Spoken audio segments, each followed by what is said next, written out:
அதுக்காக இன்னும் எத்தனை நாளைக்கு அதே சொல்லிட்டு இருக்க பாரு. நாங்க அடிக்கடி சொல்ற மாதிரி இப்ப உனக்கு ஒண்ணும் தெரியாது. ஆனா ஆதித்யா வளர்ந்து உன்னை கேள்வி கேட்கும் போது அப்ப நாங்க சொன்னது ஏன்னு உனக்கு நல்லா புரியும். என் வாழ்க்கையில என்ன நடக்குது, ஏது நடக்குது, எதுக்கு நடக்குதுன்னு எதுவுமே எனக்கு புரியவே மாட்டேங்குது. அதனால நானும் புரியாம தான் வாழ்ந்துட்டு இருக்கேன். இது வரைக்கும் நீ அப்படி இருந்திருக்கலாம் பாரதி. ஆனா இதுக்கப்புறமும் நீ இப்படி இருக்கிறது உனக்கு நல்லதுன்னு தோணுதா? நல்லது கெட்டதெல்லாம் பார்த்து வாழ்ந்தது முடிஞ்சு போச்சுமா. இனிமே என் வாழ்க்கையில என்ன நடக்குதோ அதுக்கேத்த மாதிரி நானும் வாழ்ந்துட்டு போயிடலான்னு முடிவு பண்ணிட்டேன். உன் முடிவு உனக்கு சரியா இருக்கும் பாரதி. ஆனா என் குழந்தைங்களுக்கு அது சரியா வருமானு கேக்குறீங்க. எனக்கு சரியா இருக்கிறது என் குழந்தைங்களுக்கும் சரியா இருக்கும். சரி, நான் கிளம்புறேம்மா. பிள்ளைங்களை வரும்போது நானே கூட்டிட்டு வந்துடுறேன்.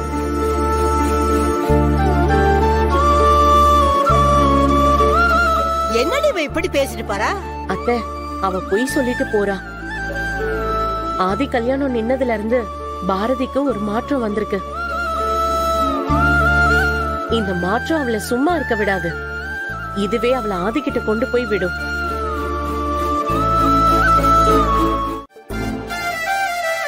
அப்புறம் என்ன சாப்பிடு. பாரதி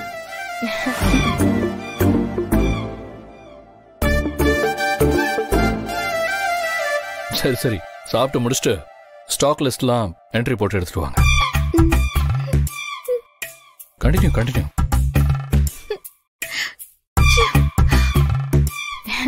ஆதி சார் சூப்பர் டி. அந்த ராட்சசிய பாத்தியா? பாக்குற பார்வையிலே பத்திட்டு எரியற மாதிரி பாத்துட்டு போறா. ஆதி சாருக்கும் அந்த முத்ராக்கோ கல்யாணம் நடக்காதே நல்லதுதான் போல. ஏன் அப்படி சொல்ற? ஆதி சாருக்குல இவ்வளவு மாதிரி பொண்டாட்டி வரக்கூடாது பாரதி. அவர் குணத்துக்கு ஏத்த மாதிரி ஒரு நல்ல பொண்ணுதான் வரணும். ஏய் பாரதி பாத்து. தேங்க்ஸ். ஏய் ஆதி சார் எவ்வளவு நல்லவரு, நம்ம மேல எவ்வளவு அன்பா பேசுறாரு பாத்தியா? வாங்க அவர்கிட்ட போய் 2 வார்த்தை ஆறுதல். வா போலாம் வாங்க.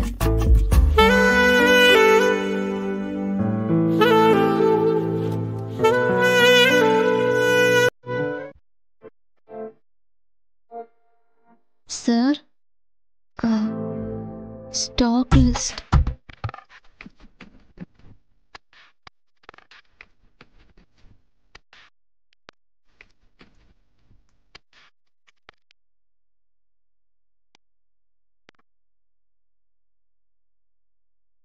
பாரதி, நேத்து என் கல்யாணம் நின்னு போச்சு தெரியுமா? தெரியும் சார். தெரியுமா? ஓ, அதான் கேக் கட் பண்ணி செலிப்ரேட் பண்ணீங்களா? ஆமா. இல்ல இல்ல இல்ல, அது இல்ல, நான் ஒர்க் கான்சென்ட்ரேஷன்ல ஆமான்னு சொல்லிட்டேன். Sorry sir, sorry. Ice cake நல்லா இருந்துச்சா? சாரி. இந்த ஃபைல் எல்லாம் எடுத்துட்டு போய் சுதாகர் கிட்ட சைன் பண்ணிட்டு வாங்க. Okay sir.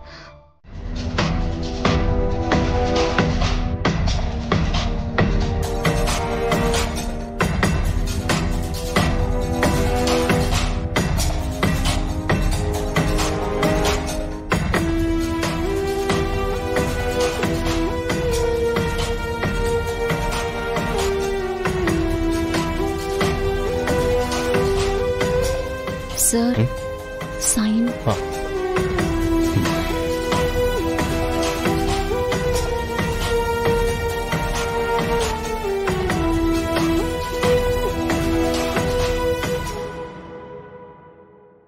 எங்க போனாலும் என் முன்னாடி வந்து நின்னுகிட்டு இருக்காளே. பாரதி, இன்னைக்கு ஏதாவது முக்கியமான மீட்டிங்ஸ் இருக்கா? இருந்துச்சு சார், ஆனா நான் போஸ்ட்போன் பண்ணிட்டேன். தேங்க்ஸ் பாரதி.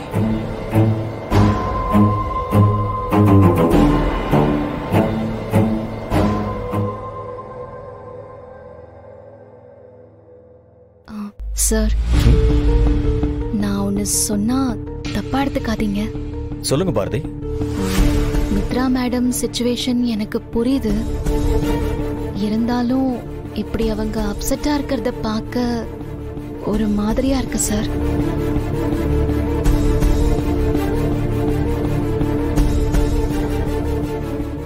வேணும்னா ஒரு சேஞ்சுக்கு எங்கேயாவது அவுட்டிங் போயிட்டு வர சொல்லுங்க சார்.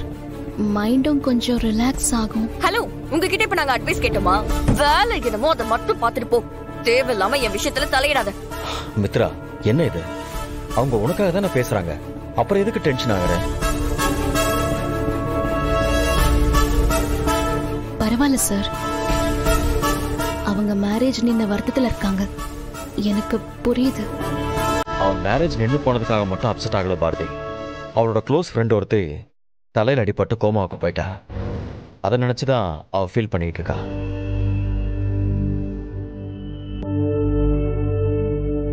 காலையில கூட ஹாஸ்பிட்டலுக்கு தான் போயிட்டு வந்தா. இப்போதைக்கு அவ கியூர் ஆகிற மாதிரி தெரியலன்னு டாக்டர் சொல்றாங்க.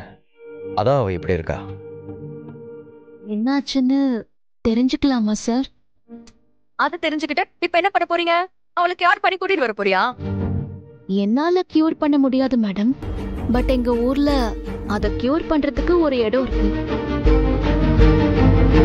என்ன பாரதி சொல்றீங்க? ஆமா சார், எங்க காஞ்சிபுரத்துல ஒரு கேரள வைத்தியசாலை ஒண்ணு இருக்கு. எல்லாமே மூலிகை வைத்தியம் தான். அங்க இந்த மாதிரி கோமா பேஷண்ட்ஸ நிறைய பேரை கியூர் பண்ணிருக்காங்க.